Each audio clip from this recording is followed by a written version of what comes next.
same lungs, same heart. Teach. You can put a horse and a dog together, you will not make a pony puppy. But a man and a woman anywhere in the world will make another human being because they're from the same race. He made races to create this separation and all this madness that we've been living in under all over the world where he's raised hell. That's right. Speak up, Father. And he tells us, get over it. How do you get over somebody that kept you in bondage for 246 years in slavery alone? And then I need to back up because remember, you got those extra years because Texas ass wouldn't let us go. Huh?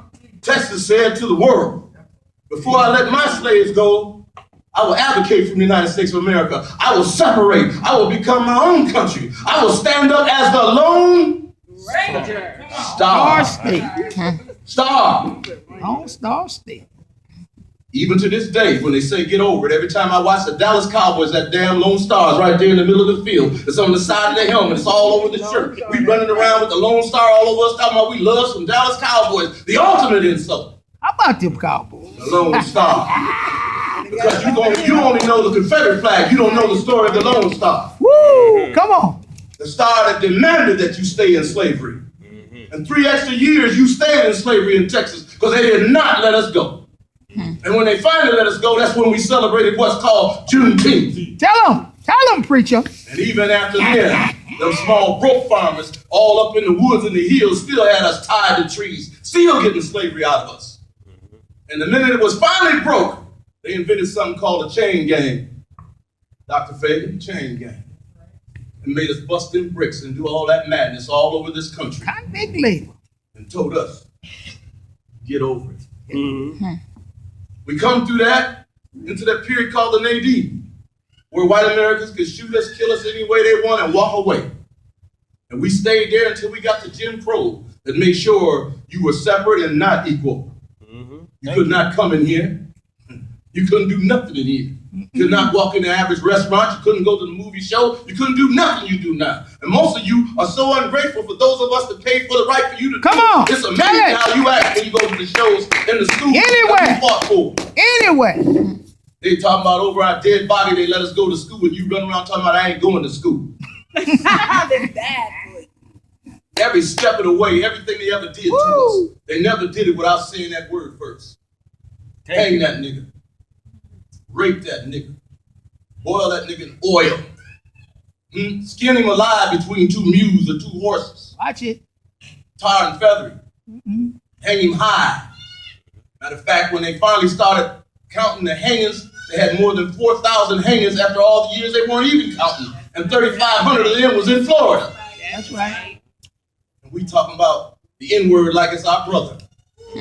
Come We on. suffered under that word. As That's they right. stripped us of our humanity by not calling us an African people or even human. We're going to make a word for you that's shiftless and lazy called nigger, no count, and you're going to love it. That's right. They sure do. 2014 got these brothers walking around here like that's their name. Thank you. Get on a city bus full of black adults and black elders and white people and just start hollering from the front door to the back. What's up, nigga? Where you been, nigga? I've been calling you, nigga. I'll be back there in a minute, nigga. Hold up, nigga. The way we suffered under that name and that madness, the way we were abused under that name and that madness. When he could send them down to the slave quarters because he feels at 11 years old she's ready to be a woman, and their daddy couldn't even stop. Come on. Mama couldn't stop. No. The only thing they could do was hug each other. Knowing what's getting ready to happen to this little girl that ain't nothing ever happened to her that she don't know nothing about this here. And you can't say nothing. She gonna come back bloody and crying. And he had his way and he had his day and he told us to get over it. Oh, Dirty George. Oh, Dirty George was the father of the country. Well, Dirty George was the one that told him we were the animals and we were the beasts of the land. And that was a justification for us being slaves. And he said that because he owned so many slaves. Old Dirty George owned 120-some slaves. Old Dirty George married a white woman that had 200-some slaves. There was nobody that had a plantation bigger than old Dirty George who never told a lie. Thank you. Then when they found out old Dirty George was having sex with all the girls on the plantation, they were so insulted you told us they were the beast. You told us they were the animal. On a given day, all them Washingtons threw that name to the dirt and never picked it up again and wore old Dirty George's name. But he's the father of this nation. And out of our own sickness, when we go visit Washington, D.C., we got the nerve to run up to the monument and stand there to take a picture where old Dorothy George is supposed to be. They tell us, get over it. No, sir. No, sir. We have suffered beyond your imagination.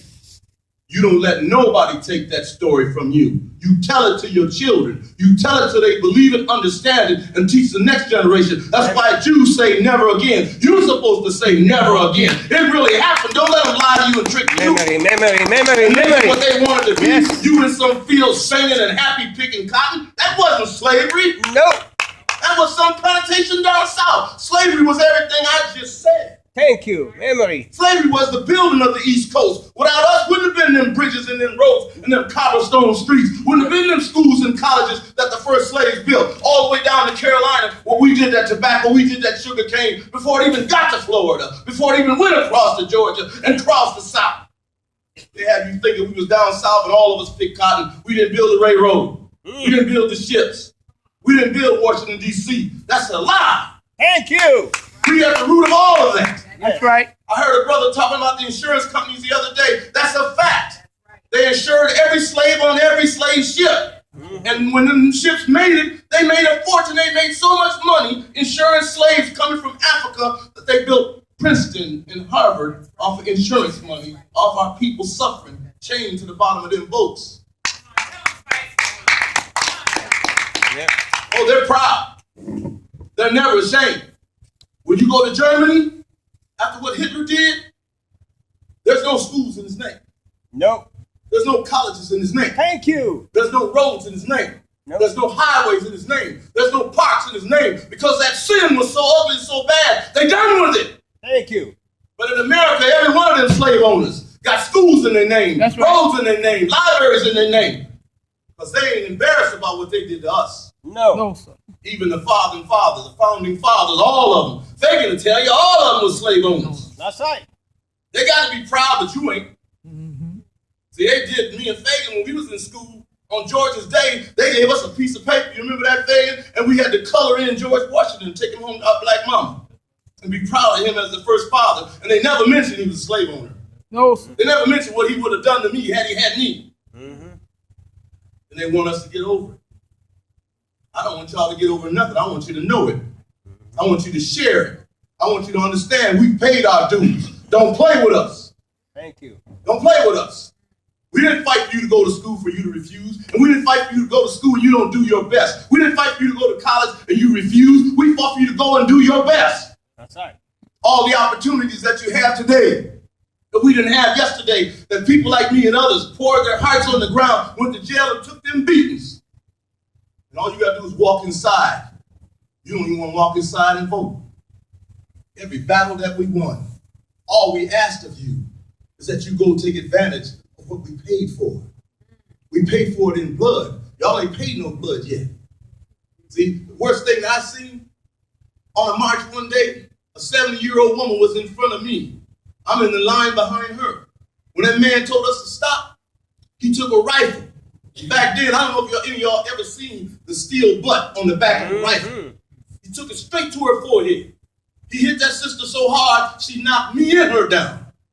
But when he hit her, I heard every sound on the ground. And I felt it in my body. I know what I'm talking about. And you must change because what I showed you today is your future. I'm going home. Dr. Fagan's going home. I showed you today your future. And if you ain't ready, they're going to lie and kill. Lie and kill. Thank you. Speak. Lie and kill. Speak. Like they did that sister that ran to the door for help. Like they did that brother down there in Texas that y'all don't know about. They cut off his ears and his penis. Like they did about Mr. Bird that they dragged behind that pickup truck. Thank you. This is what you're going to deal with that you're ignoring. And not only are you ignoring it, you busy killing you. That's right. You busy killing you at a rate that the Klan has never killed. You hate you more than the Klan hate you. See, when I was a little boy, the boogeyman came around with that big white hood, that big white cape, with that big cross on his chest, with a gun in his hand and a rope or a whip in the other, with a Bible spouting out his mouth how much he hated us. In the 1980s, he returned. Three-piece suit. He had a long white t-shirt down past his knees. He had a pair of blue jeans with some tennis shoes. He had a 9mm in his hand and a bag of dope, and he was spouting out of his mouth how much he hated us. You got to wake up this generation here. You are our last hope. And if you don't wake up, we lose everything. Because you are in the madness deeper than any other generation I can imagine. Because when I was a kid, you couldn't even say to a black woman 4 feet high, bitch. As soon as you got it out, you could be 6'5", she was right here. What did you say? And 6'5", he, because he knew she gonna get at that ass. He knew she was woman enough to stand up, defend herself, and let you know what ain't going down. Thank you. This generation is at some level where you can call her that. Come on, bitch, let's go. And she thinks she's supposed to go. Come on, ho, let's go. She thinks she's supposed to go. And then she call each other that. Come on, bitch, let's go. I'm trying to hit you in the head because if you ain't doing it, somebody around you is doing it. That's right. Thank you. Tell it. Expose that We bitch. loved you. We called you queens. We held you in high esteem. We never ever meant to do you the way you're being done now. We meant to love you, treasure you, and respect you, and protect you. We'd fight anybody over you. And mama, we might kill you behind. Thank you. Come a generation that talks back to their mama, but don't even answer when she called, got the nerve to say what? In my generation, if my mother called me and I said what? What? Oh. This what? Hey! In the first place, real black women